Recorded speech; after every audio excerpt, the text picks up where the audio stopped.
চিত্রনায়িকা পরিমণির সঙ্গে বিবাহ বহির্ভূত অনৈতিক সম্পর্ক স্থাপনের অভিযোগ প্রমাণিত হওয়ায় ঢাকা মহানগর পুলিশের গোয়েন্দা শাখার গুলশান বিভাগের সাবেক অতিরিক্ত উপকমিশনার গোলাম সাকলাইনকে বাধ্যতামূলক অবসরের সিদ্ধান্ত নিয়েছে স্বরাষ্ট্র মন্ত্রণালয়।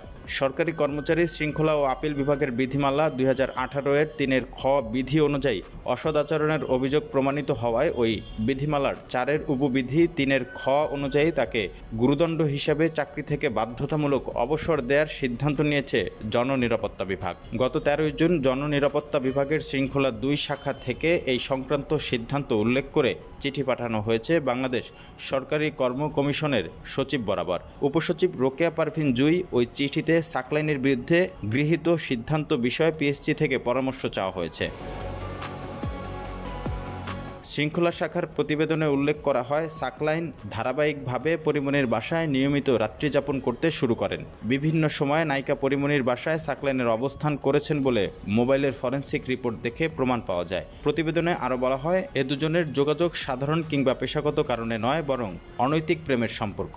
এছাড়া পরিমণি ও সাকলাইনের যোগাযোগ এবং তাদের এই সম্পর্কের ব্যাপারে আরও উল্লেখ রয়েছে প্রতিবেদনে। সামাজিক যোগাযোগ মাধ্যমে ছড়িয়ে পড়া বিভিন্ন অডিও ও মেসেজও আমলে নেওয়া হয়েছে বলে জানানো হয়।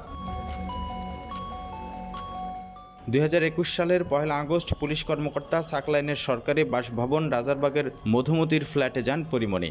সেখানে প্রায় 18 ঘন্টা অবস্থান করেন। পরে পরিমণি সাকলাইনকে নিয়ে একটি সিসিটিভি ফুটেজ প্রকাশ পায়। ওই ফুটেজে দেখা গেছে রাজারবাগ পুলিশ অফিসার্স কলোনির মধুমতি ভবনের গেটের সামনে 1 আগস্ট সকাল 8:15 একটি সাদা গাড়ি এসে থামে। লাল রঙের টি শার্ট পরা একজন প্রথমে নামেন। এরপর কোলে একটি কুকুরসহ সাদা রঙের জামা পরে নামেন নায়িকা পরিমণি।